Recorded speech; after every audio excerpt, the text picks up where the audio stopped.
Okay, good morning to you, Peter, in California, and good evening to you, Islam, in Egypt. Thank you. Good evening for you, Jennifer. Good morning for you, Peter. Yeah, I understand that the time difference, but again, we are making it, and I'm really happy with that we are doing that. Right. Yeah, Yeah. Great to see you, Islam. And it's nice to be able to talk across the world about something that we have in common. It's so important to all of us. It's my pleasure seeing you, Peter, as usual. Every time I cherish the moment when we can meet and talk and exchange ideas. So thank you actually for having me with you today. yeah.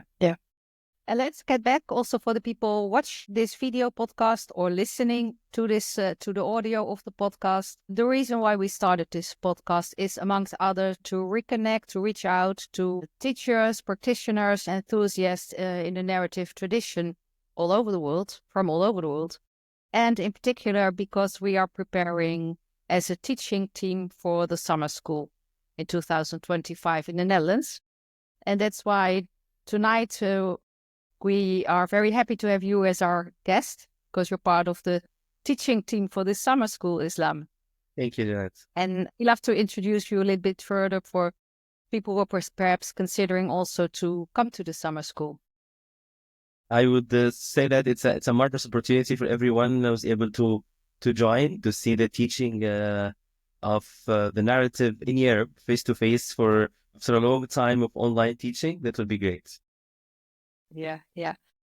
So, Islam, can you tell us a little bit about yourself and especially, of course, how the Enneagram came into your life? Well, I'm Egyptian Canadian. I lived in Canada for a couple of years of my life. Since the beginning, I was searching for the meaning of a lot of questions in my personal life and in my interactions, and why things happen the way it happens. So then, during 2013, I was at the time responsible with a department or actually a subsidiary of a holding company in Egypt. And at the time, we were having a guest visitor from France. She was the CEO, the counterpartner that we were dealing with on France. And I knew from her that she lived in Egypt. So I offered to drive her around and to show her Cairo as maybe she can connect with old friends or connect with the experience she had here. And when I was driving, she asked me three questions. Then I answered them. Actually, I thought that we are chatting. Then she said, "Oh, so you are type 1." And this was my start to know about the Enneagram and type 1. I asked her about a couple of questions. And I remember clearly the day she left after we finished the business meetings, I started my online search. What is the Enneagram? Why is that important? How something like this can be across culture.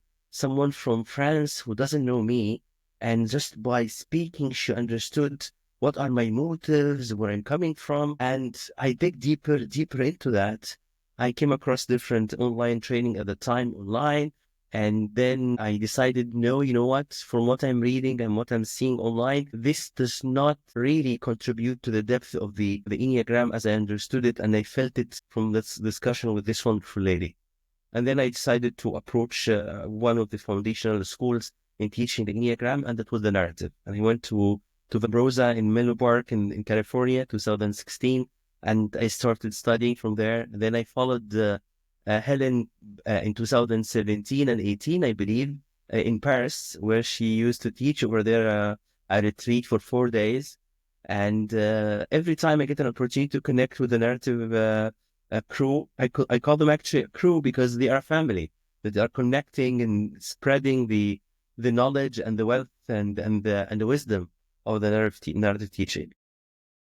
And I have to say, since then, my life has changed. I was certified the coach since 2009. I was coaching using several modalities, MBTI, and whatever other modalities are there. Once really I get in touch with the Enneagram since my study with the narrative in 2016, I said, no, this has changed. This has to change. Everything has to change. Because there's a big difference. And as Mr. Gurdjieff says, that our journey in life is about self-remembrance. It's anything that takes us away from self-remembrance is actually a betrayal for our true self. So again, I got this opportunity. I'm very thankful for it. And I believe it's a duty as well as it's a pleasure to keep spreading such knowledge to the people all around the world. and it changed all my curriculums, all my programs. I started Transcend 2020. Actually, during the COVID, I started the company only teaching the Enneagram as I see it, from based on the narrative teachings. And of course, I'm dealing with corporate clients, and I added a different element to the corporate clients. I also took the systemic work with the corporate because it's work over there, either individuals or organizations. And every time I teach Enneagram a course or a workshop, I remember vividly each moment I had in Lambrosa, whatever interaction I had with Peter, whatever interaction I had with David and Helen, Terry Saracino, Vinny Rosario, Mary Gilbert, all the interaction I had with there with my teachers and my friends, I consider them that, and it's there. It's there. You get the core of the Enneagram and you build on it. Well, you're making me a little sad now, Islam, because we're not there. We're not in Menlo Park. We're not even in person for the narrative school, where we made the switch to online. And of course, something is lost, as you point out. And of course, the good news is it does work and it is accessible. So that's the good part. But I know I'm aware that, like, I'm talking to the two of you. You're both type 1 and you're both 1-to-1 or sexual subtypes. And the thing I know about this subtype is there's this quest, this demand for personal excellence and depth in everything that you do. Looking at the two of you, I'm like, well, I'm not a lightweight. I know about depth. I've been at it a long time, but you guys have like this kind of, I don't know, this drive towards the deeper work. Is that fair to say? It is fair to say from my side. As a matter of fact, actually, I would like to build on what Jeanette said about the teaching team. You are an SO, Peter. Am I correct on that? And Jeanette is an SX, and I am an SP. But again, this is your SP. Okay. Yeah, I'm an SP, Okay. and this is teaching the work. Actually, your teachings about opening up to the other NS and start to connect with other NS, because they're all there.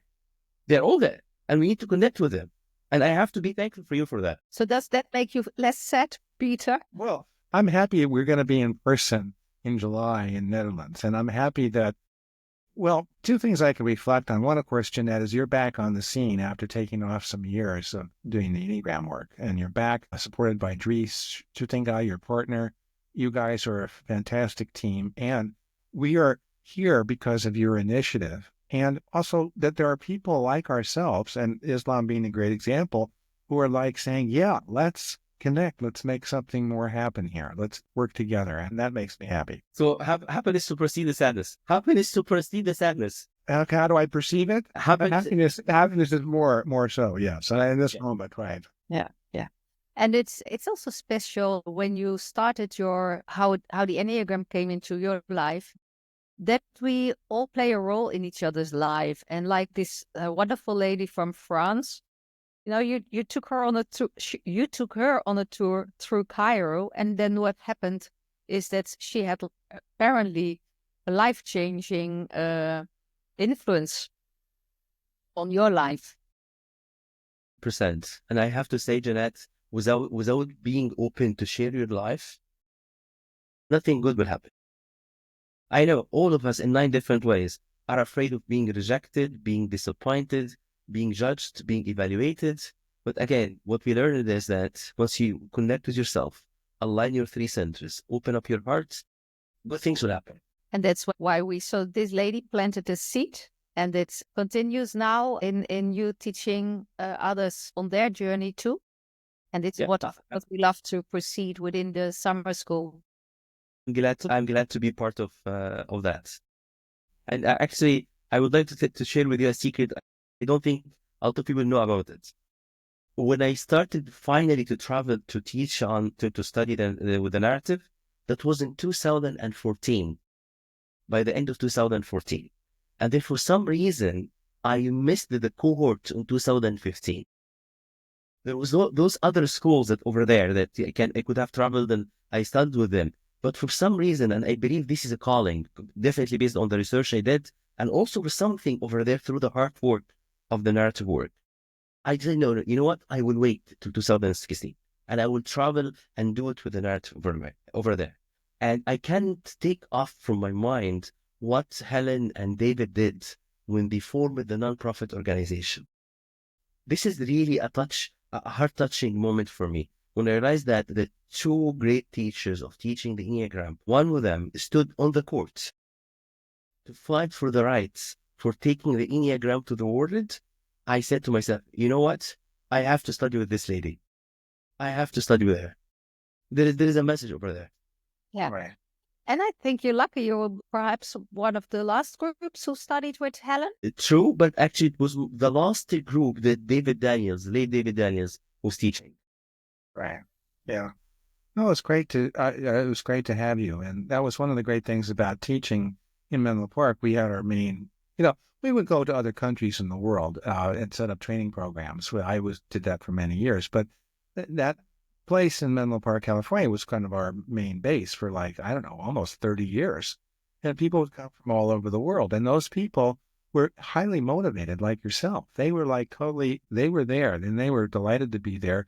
We were very happy to meet them. Something very good happened in that regard. And David and Helen, we've had some ups and downs, of course, but you mentioned that Helen, if she hadn't won the lawsuit about, from the Eureka School and Oscar Chazo saying, I have copyright and you can't use the Enneagram, if she hadn't won that lawsuit, we wouldn't be here today. So Helen, not everybody knows that story, but it's really, basically the judge in the court, it was the Court of Appeals because it went on for a long time. And the judge finally said, look, you can copyright your own expression of it, your own language, your own words, but you can't copyright ideas. And so that's always stayed with me, you know what I mean?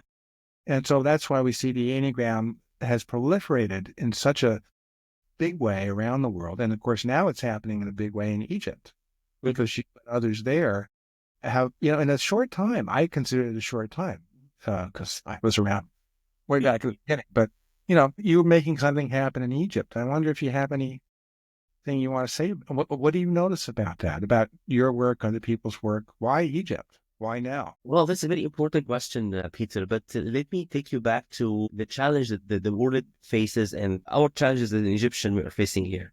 We have this, what we call the cookie cutter solutions. Drink this and you will be a Superman. If you just make your hair this way, your husband will fall in love with you. If you wear this shirt, you will do X, Y, Z. It doesn't work. It doesn't work. And as an Egyptian society, we came to realize that these actually are more wasting of our energy and our time. What is the reason over there? What is the one method, one system that would allow you to understand what's happening in your life and how can you take that by building on it in your personal and your business life? And here comes the Enneagram. If the Enneagram didn't have this power, it wouldn't have survived. It would have grown this way. And as you said, it's happening in a relatively short time. But again, because in a very long time, we have suffered from the cookie cutter solutions. That does not provide any end result, any real redemption of the pain that's happened inside the person. I understand that, and I guess you were ready for it. Yes. Because we find that this is something, again, we have in common for the most part, which is that the Enneagram, it brings whatever method we have more effectively to the person because we understand how people are different. We can say personality types. We can also say the character structures and the motivational system. And of course, as you know, we are very different in that regard. And so any system or method does much better when it's adapted, right, to each of the 9 personality types. Absolutely. What I had to work on primarily, my chief feature, what Mr. Gurdjieff would say, was different than yours. So it would be confusing sometimes. We're all trying to do the same thing. Actually, we have to adapt the methods. And you're saying, instead of a cookie cutter way, we can use the map of the Enneagram to be much more effective. Absolutely. I totally agree with that, Peter. Also, if we go deeper with the Enneagram, we find that the Enneagram power, and I remember your introduction actually in Rambrosa about that the Enneagram didn't start with a personality. When you're talking about the oppression of the Roman and how the Christian in Egypt was running away from them and how they were able to get in touch with the core of the teaching that helped them there. So it's way beyond and way before the personality. That is a core over there yet. It's part of the totality of the Enneagram. And this is the power, and this is the depth that once we tap into it, things will move forward. So when we look at the power of the symbol, and this is indeed beyond the modern, what they call the modern Enneagram, of the psychological Enneagram of the 9 character structures. So the symbol is about more. And this brings me actually to another question, Islam, because of your background. You combine the Enneagram as one of your specialization that we actually ask you to come to teach in the summer school is the systemic work and the Enneagram. Yeah. And this is quite a different approach. And can you tell us a little bit more about it, about how the systemic work came into your life, and was it before the Enneagram, after the Enneagram, and what is the value of integrating it to you and your work, as you shared with us, especially within organizations and with teams? Of course, this is actually a very profound question. We hear a lot that the Enneagram, people are using it as a tool. And actually, the word itself kept striking me. Yes, the Enneagram has tools.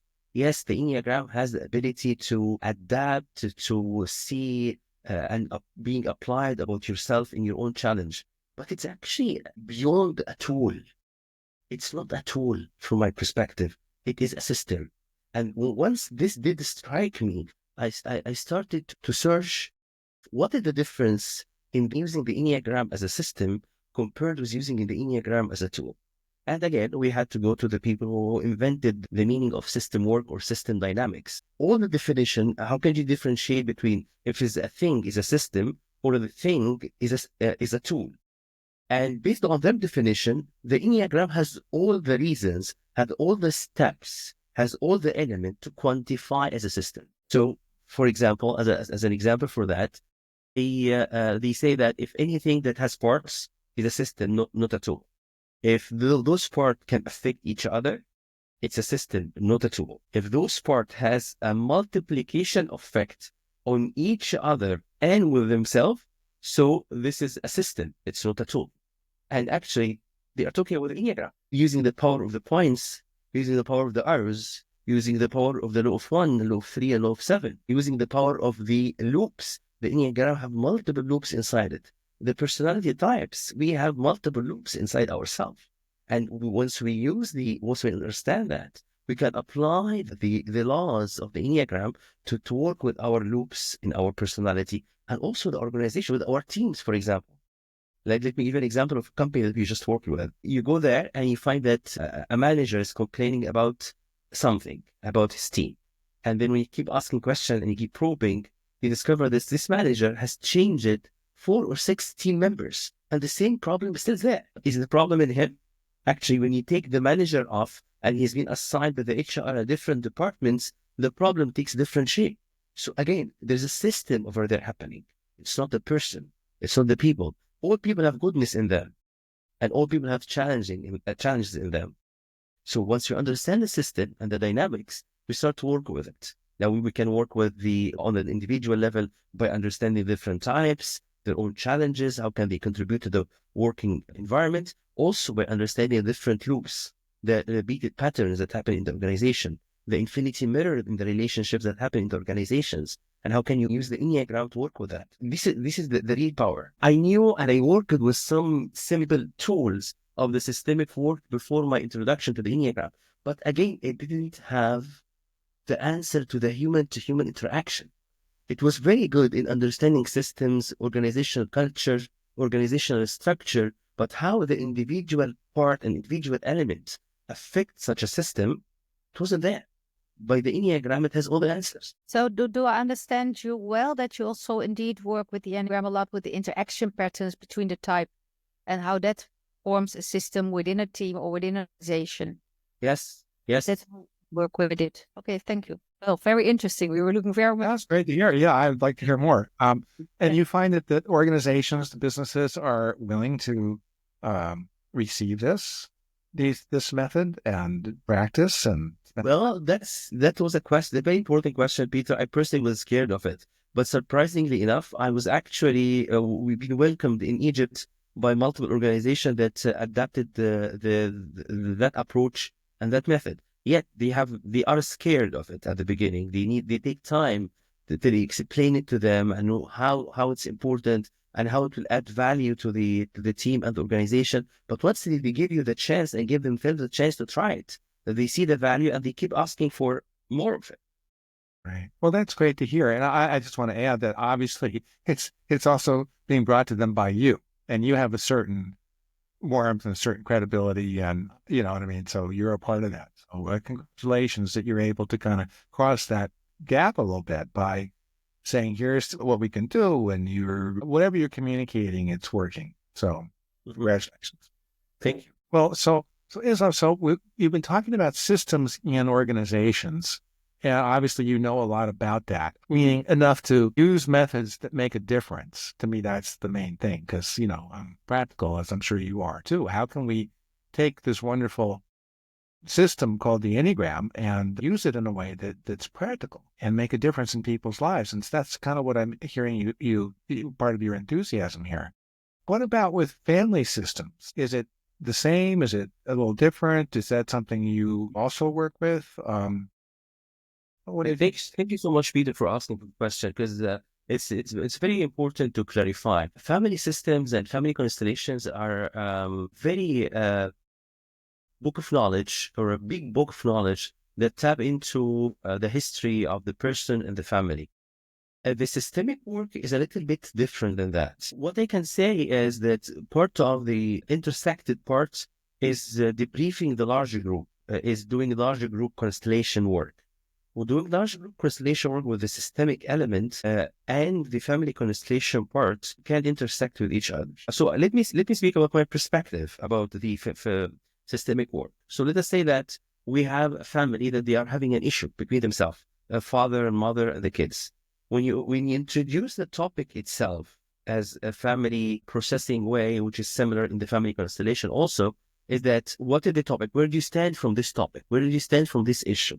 And then from there, you pick the results and the answer that come from the family members, and you work with that with the loops. You work with that with the patterns. And then you link that to the personality types and the motives behind the action that the people takes when they are contributing either positively or negatively informing this issue or solving it.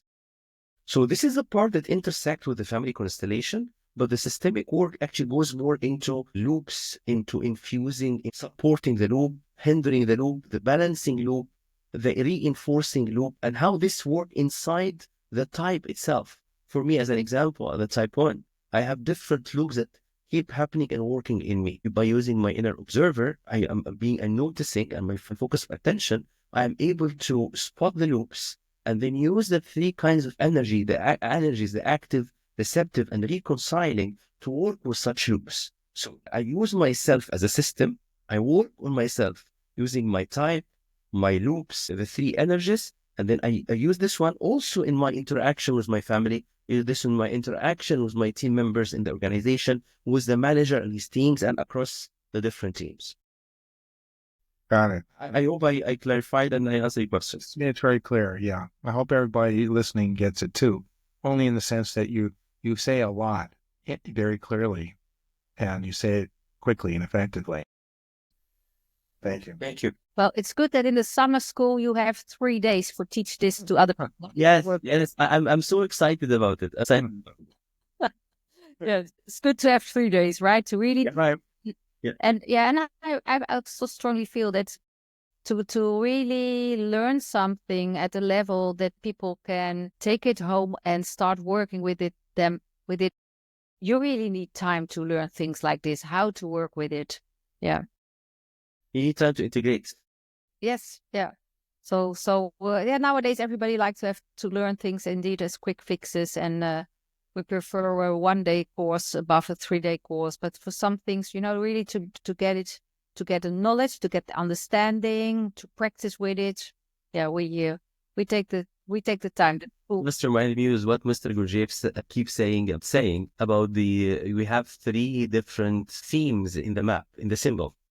We have the way to know, the way to understand, and the way to be. And these 3 paths can't happen in a cookie cutter way. I remember my time, Jeanette, in Flambrosa, we started at 9 a.m. in the morning and we ended 9 p.m. in the evening. Actually, Peter was a little bit merciful with us. We ended at 6:30. Yeah, well, that was David Daniels. We had to lean on him because he always wanted to do everything as much as possible. And that was, anyway. But people need breaks, and that supports our learning too. Yeah. But I agree with you, Jeanette. It takes time to understand this stuff and to apply it. Yes. Yeah, good. Sound any familiar at all to you about understanding and knowing and being? Yeah, that sounds very familiar to me. Yes. I hear this. I love that quote. I always use it. Yeah.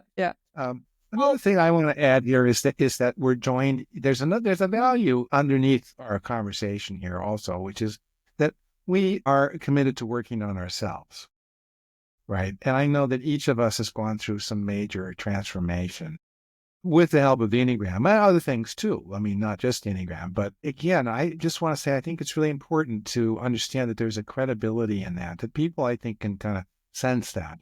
And there's an invitation to others that if you come into the work with us, we could say maybe it's part of the narrative values or just something we share in some way. The invitation is, to kind of do the work yourself. In other words, it's not something we just talk about. It's something that we practice, and we're willing to do however deep we're willing to go, right? We do the work as best we can.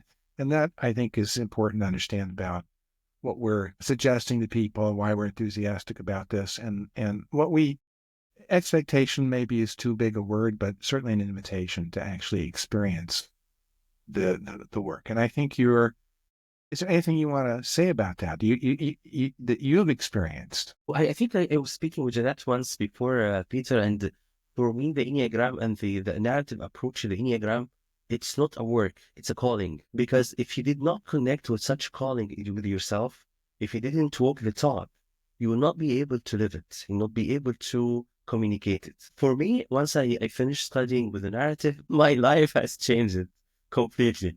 I had to face myself. I had to face my demons. I had to understand that I'm the reason of my own misfortune in a lot of things. And it did take time to change that. It did take time to change that.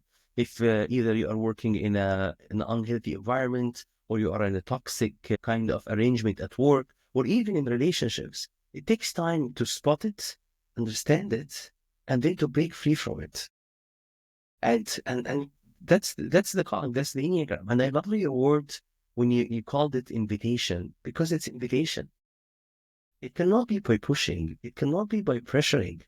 I remember once Mr. Gurdjieff was asked about that. One of his pupils, as he loved to call them, was talking with him, saying that I have X, Y, Z, a friend of mine. He doesn't want to wake up. And he said that, leave him. Leave him. If you'd like to keep sleeping, allow him to have a nice sleep.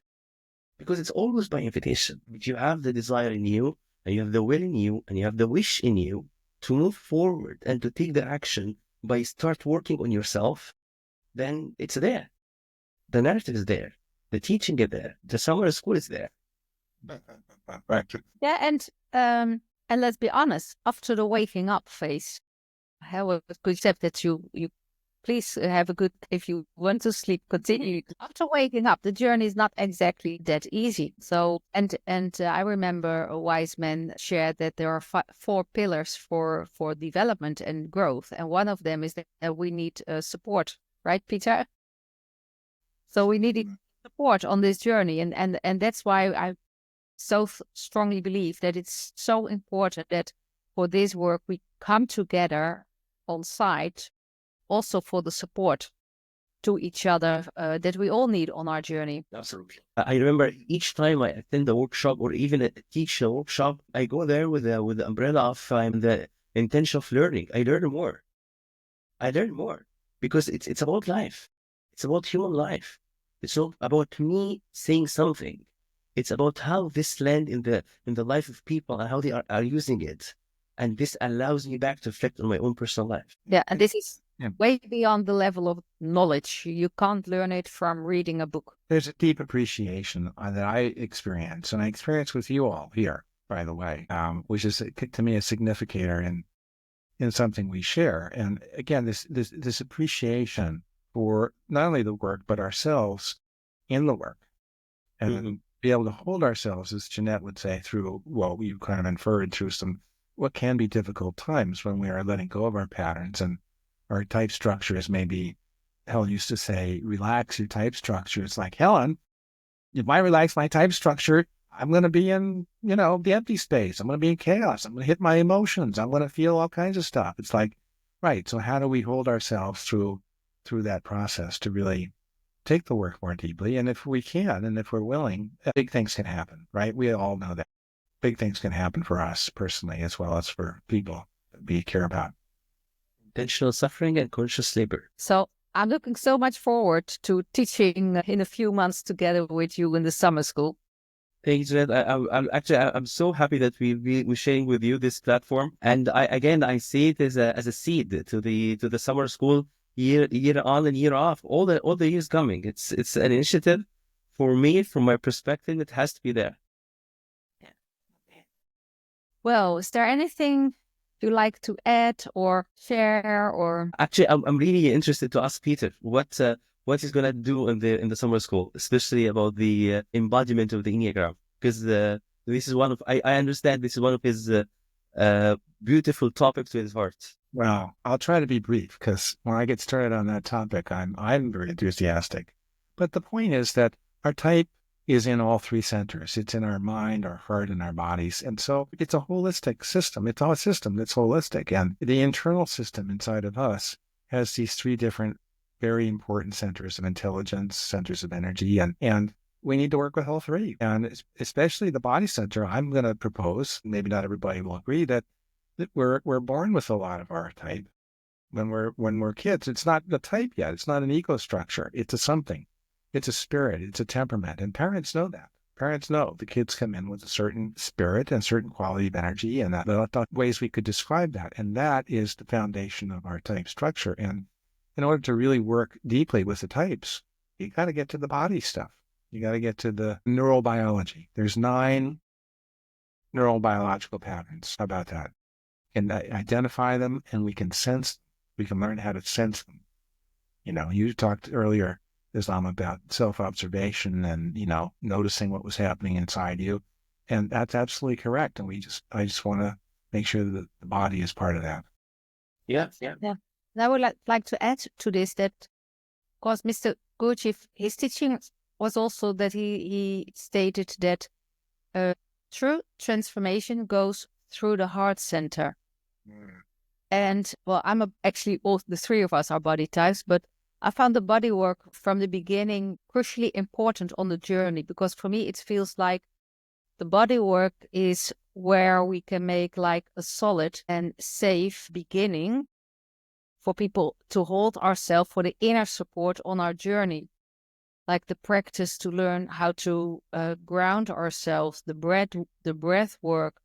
I think it's also in our program for the Enneagram Intensive, the certification program to become teacher. It's the center practices that are really, how do you say it, key to travel safely, to journey safely. So we actually, in the beginning of our training, the body work, the center practices, is to have a solid and safe foundation in our body before we are really ready to go to the transformation through the heart center. Because there we'll need to be able to hold ourselves when it gets difficult emotionally, when things come up. Yeah, I totally so excited about that, Peter, and so excited about your program also, Jeanette. I don't know if I don't know how I would be able to have time to see you guys teaching what I'm teaching the other time. It's really exciting. Well, maybe another time. I think you can join Peter in the embodied Enneagram. Yeah, that's when he's scheduled. Yes. If you're not scheduled, then please. You're not scheduled then, so okay. That'd be great. I learned embodied Enneagram from Peter, and I learned instincts and subtypes from Peter, and it has been very important to me on my journey and my development as Enneagram teacher. So I can recommend it to everybody. And of course, another good reason to work with the body center and the way we hold our feelings, our breath, to be able to loosen and to experience more vitality. One of the payoffs is we're going to look better longer in life. I just want to reflect on that. That's not a bad reason. Okay. Well, I think it was very interesting to hear this all from you, Islam, and also from you, Peter. Thank you very much for that. Thank you so That- much. I'm really happy to be with you. Okay. All right. Thanks, folks. Very nice to Thank you meet so much. Okay, thank you too, and have a great day, Peter, and have a great day, great evening, Islam. Thank you, Jeanette, and thank you, Peter, for as usual for your contribution and for your presence. Thank you.